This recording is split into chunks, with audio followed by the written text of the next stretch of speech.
여러분 안녕하십니까? 오늘은 지난 시간에 이어서 아담과 하와가 하나님이 먹지 말라고 했던 선악을 알게 하는 나무의 열매를 따먹고 나서 하나님으로 받은 저주에 대한 이야기를 계속하도록 하겠습니다. 제일 먼저 뱀이 저주를 받았고, 두 번째 여인이 저주를 받고, 마지막으로 남자 아담이 저주를 받습니다. 오늘은 여인이 받은 저주에 대해서 말씀을 나누고자 합니다. 창세기 3장 16절에 보니까 이렇게 쓰여 있습니다. 또 여자에게 이르시되 내가 내게 임신하는 고통을 크게 더하리니 내가 수고하고 자식을 낳을 것이며 너는 남편을 원하고 남편은 너를 다스릴 것이리라 라고 말씀하십니다. 여자에게 임신할 때 고통을 크게 더하고 자식을 낳는데 수고하고 그리고 자식을 낳는다고 합니다. 원래 자식을 낳는 것은 축복이었습니다. 창세기 1장 28절에 생육하고 번성하여 땅에 충만하라, 땅을 다스리고 정복하라 라고 축복의 말씀을 주셨죠. 아담과 하와가 범죄하여 하나님의 저주를 받지만 그렇다고 해서 천창조 때 아담과 하와에게 주셨던 그 축복의 말씀, 그 사명의 말씀은 아직 포기되거나 변경되지 않았습니다. 계속해서 생육하고 번성하기를 하나님께서 바라십니다. 그러나 죄를 지었기 때문에 생육하고 번성하는 그 과정에서 고통이 따라옵니다. 내게 임신하는 고통을 크게 더한다고 말씀하셨죠. 수고하고 나서 겨우 자식을 낳을 것이다 라고 말합니다. 또 하나, 여인은 남편을 원하고 남편을 너를 다스릴 것이다. 요 원한다는 요 단어 표현이 4장 7절에 보면 죄가 너를 원하나 너는 죄를 다스리니라 하고 하나님께서 가인에게 말했던 그 용어와 똑같은 것입니다. 죄가 사람을 원해서 막 자기 마음대로 좌우하려고 하는 것처럼 여인이 남편을 자기 마음대로 좌우하려고 하죠. 그러나 남편은 너를 다스리게 한다. 이런 표현이 있습니다. 사실 남자들은 여인에게 좌우되는지도 모르겠습니다. 그러나 또 남편은 여인을 다스리려고 하고요.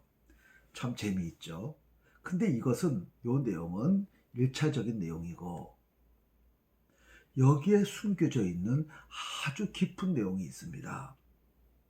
창세기 2장에서부터 여자라는 그 표현된 단어, 거기에 숨겨진 의미가 여러 가지 깊은 것임을 저희가 강조해 왔습니다. 아담과 그 여자가 결혼할 때 둘이 합하여 한 몸을 이룬다 그랬죠. 근데 그것은 단순히 남자와 여자의 결혼일 뿐만 아니라 그리스도와 교회와의 관계가 이런 결혼 관계고 둘이 합하여 한 몸을 이루는 관계라고 사도 바울이 신약 성경에서 설명하고 있습니다. 또 창세기 3장 15절에 뱀에게 내린 저주에도 뱀 너와 여자가 원수가 되게 하리니, 이 말에도 이 여자애는 1차적으로는 하와겠지만 거기에 내포된 의미는 교회, 하나님의 백성 등을 의미했습니다. 그래서 마귀의 세력과 교회, 하나님의 백성 세력이 끊임없는 적대감과 전쟁이 이어지는 것이죠. 그런 메시지, 그런 배경이 문맥이 계속 이어지는 가운데 여자에게 내린 저주가 나왔습니다. 그러니까 여자가 임신하는 고통을 크게 더하고 수고하고 힘들게 자식을 낳죠. 그러면 이것이 여인이 결혼하여 자녀 낳는 그것만을 의미할까요? 아닙니다. 그것이 1차적인 의미라면 2차적인 의미는 무엇이냐?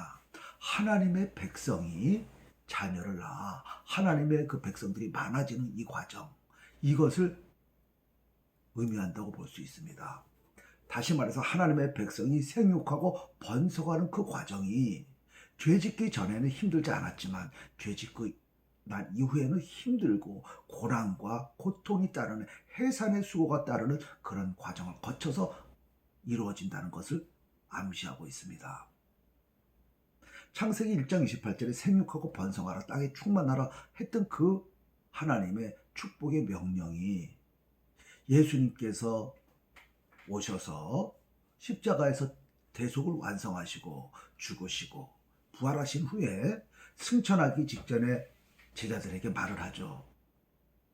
너희는 가서 모든 민족을 제자로 삼아 아버지와 아들과 성령의 이름으로 세례를 주고 내가 너희에게 분부한 모든 것을 가르쳐 지키게 하라. 한마디로 저들을 하나님의 복음으로 가르쳐서 모두 영적인 자녀 만들라라는 것이었습니다. 그러니까 마태복음 18장 18절 이하에 나오는 그 명령은, 선교 명령은 너희는 가서 생육하고 번성하라, 자녀 많이 낳으라 라는 의미가 같습니다. 영적인 자녀를 많이 낳으라는 거죠. 생육하고 번성하라는 거죠. 그 바로 생육하고 번성하는 일에 고통이 따른다는 것입니다. 타락 전에는, 죄 전에는 고통이 없었지만 죄 이후에는 하나님의 백성이 생육하고 번성하는 그 과정에 굉장한 고통이 따르고 수고가 따르고 해산의 고통이 따릅니다. 이것은 구약 때도 신약 때도 마찬가지였습니다. 이스라엘 백성은 하나님의 백성입니다. 그들이 언제 생육하고 번성이 크게 일어납니까? 애굽에서입니다. 애굽에서 한 400여 년 동안에 수많은 사람들이, 이스라엘 백성들이 생육하고 번성하죠. 근데 바로 그때 가장 고난받을 때였습니다. 정말로 해산의 고통을 하는 그 과정 속에서 수많은 생육과 번성이 일어나죠. 이러한 내용을 구약시대에 그 선지자들도 이해하고 있었던 것 같습니다. 그래서 미가 선지자를 보니까 이런 표현을 하고 있습니다. 미가서 4장 10절입니다. 딸 시온이여 해산하는 여인처럼 힘들게 나을지어다. 이제 내가 성읍에서 나가서 들에 거주하며 또 바벨론에까지 이르러 거기서 구원을 얻으리니 라고 말합니다. 자녀를 낳아야 되는데 아주 힘들답니다. 그럼 어떻게 낳느냐? 성읍을 나가고 들에 거주하고 바빌론까지 가서 거기서 고통받 중에 해산을 얻게 된다는 것이죠. 사실 그들이 바빌론에 끌려가는 것은 자기들의 죄 때문에 하나님의 심판으로 인하여 바빌론에 끌려가죠. 거기서 고통을 받죠.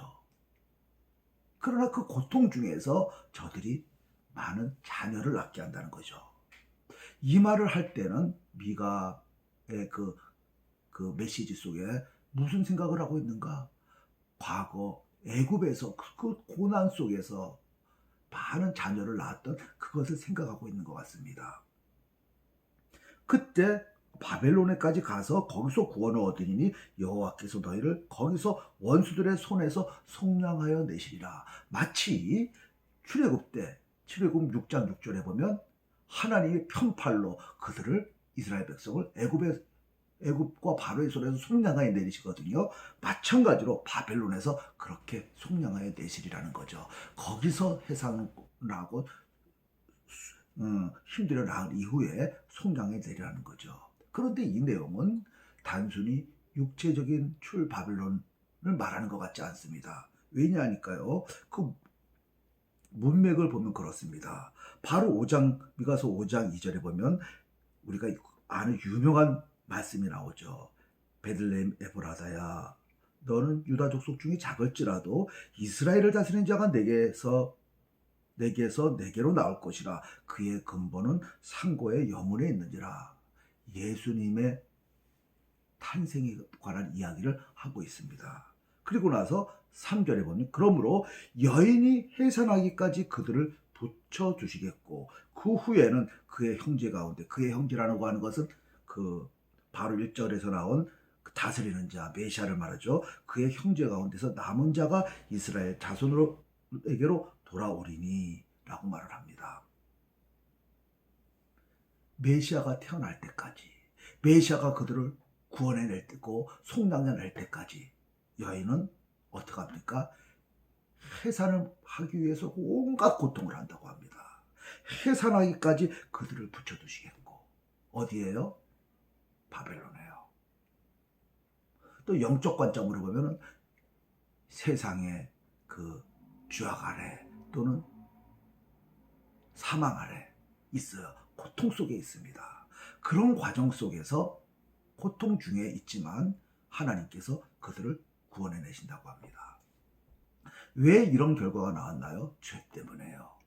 죄 때문에 받는 심판입니다. 그러나 단순히 심판이 아니죠. 거기 안에는 축복이 숨겨져 있어요.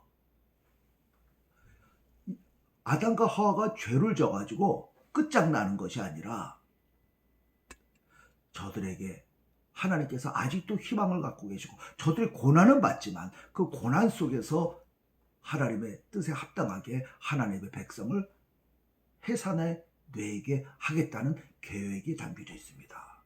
신약에서도 보면 마찬가지예요. 예수님이 오시고 승천하시고 난 이후에 사도행전에서 요원의 불길처럼 그 복음의 전도에 불길이 막 일어납니다. 그런데 핍박이 또 오기 시작해요. 핍박이 오면 올수록 그런데 부흥은 일어납니다. 사도행전이 그것을 이야기하고 있어요. 핍박이 막 심해질 때 저들은 흩어져서 곳곳에서 또 복음 전도하면서 부흥이 일어나고, 핍박이 있으면 있을수록 그들은 말하기를 우리가 하나님의 나라에 들어가려면 핍박을 받는 것이 당연하다라고 말하면서 핍박을 감수합니다. 여인이 자녀를 낳을 때 해산의 고통을 갖는 것처럼 교회가 해산의 고통을 통하여 수많은 자녀를 낳는 것이죠. 우리 교회 역사를 봐도 마찬가지입니다. 핍박이 없었을 때는 의외로 자녀를 별로 낳지 못해요. 있던 자녀들도 약하여지고 정체성을 잃어버리고 퇴락하여 갑니다. 그러나 핍박이 왔을 때 오히려 튼튼해지고 많은 자녀를 낳죠.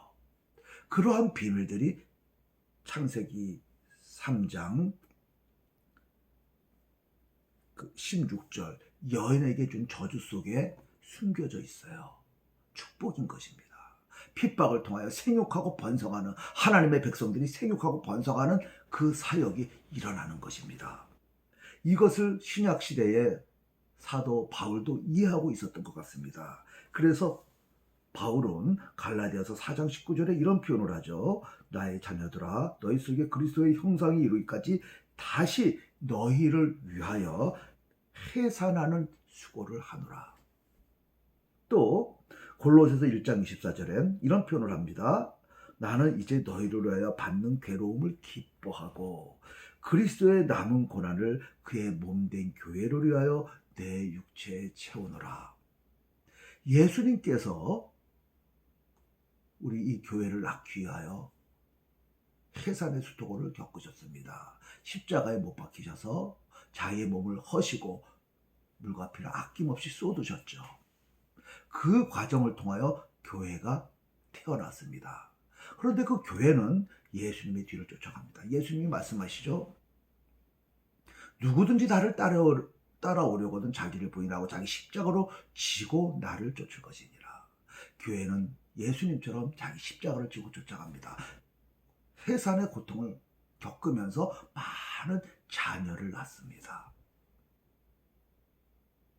그런 관점에서 볼 때 그 고난은, 그 고통은 축복입니다. 왜 그런가요? 자녀를 낳기 때문이죠. 한 여인이 자녀를 낳을 때 극도의 고통을 겪지만 그 자녀를 낳고 나서는 기뻐하지 않습니까? 그 자녀를 낳을 걸 알기에 그 아픈 고통도 참아내지 않습니까? 마찬가지로 우리 교회에 다가오는 주어지는 고통, 핍박은 자녀를 낳기 위한, 옥동자를 낳기 위한 과정입니다. 그래서 오히려 이러한 고통은, 핍박은 축복일 수 있는 것입니다. 그 내용이 창세기 3장 16절 여인에게 주었던 그 저주 속에 숨겨져 있는 축복의 말씀입니다. 이 내용을 여인도 그리고 아담도 알았던 것 같습니다. 그래서 3장 20절에 보니까 아담이 그 아내의 이름을 하와라고 부릅니다. 모든 산자의 어미라는 뜻입니다. 이상하죠? 아담과 하와가 죄를 지음으로 인하여 하나님과의 관계가 끊어졌어요. 다 죽은 자입니다. 그리고 그 태어나는 모든 자녀들도 다 죽은 자죠. 죽은 자의 어미가 되고 죽은 자의 아비가 됐는데 아담은 희망을 이야기합니다. 당신은 더 이상 죽은 자의 어미가 아니요 산 자의 어미요 라고 말을 합니다. 어디서 그런 것을 알았을까요? 창세기 3장 15절과 16절입니다. 15절에서 여인이 낳은 자녀 중에 여인의 후손이 나와서 마귀의 머리를 상하게 하고 회복할 걸 이야기했고, 또 그 여인이 자녀를 낳는 중에 그 해산의 고통을 과정을 통하여 옥동자를 낳고 하나님의 백성들을 낳을 것을 알기 때문에 그것을 믿고 기뻐하며 하나님 감사합니다. 우리가 죄를 지었지만 죽은 자의 아버지, 죽은 자의 어머니가 되었지만 이것이 끝이 아니군요. 우리가 산자의 어미, 산자의 아비가 될 수 있군요. 하나님의 은혜로, 하나님의 이 창세기 3장 15절부터 시작된 이 복음, 원시복음으로 인하여 이것이 가능해졌군요. 하나님 감사합니다 하는 마음으로 자기 신앙을 표현한 것입니다. 아내의 이름 당신은 하와요, 산자의 어미요, 희망의 메시지를 이해하고 표현하고 있습니다. 그런 관점에서 볼 때 창세기 3장 15절은 원시복음이라고 말하고, 그 원시복음이 어떻게 하여 역사를 통해 이루어져 나가며 어떻게 하나님의 백성이 이 세상에서 만들어져 나가는지를 창세기 3장 16절 여인의 해산의 과정을 통하여 설명하고 있습니다.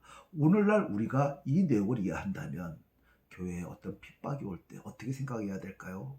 아하, 하나님께서 우리에게 복 주시는구나, 많은 자녀를 낳으라고 하시는가 보다 하고 긍정적으로, 희망적으로 받아들일 수 있지 않을까요?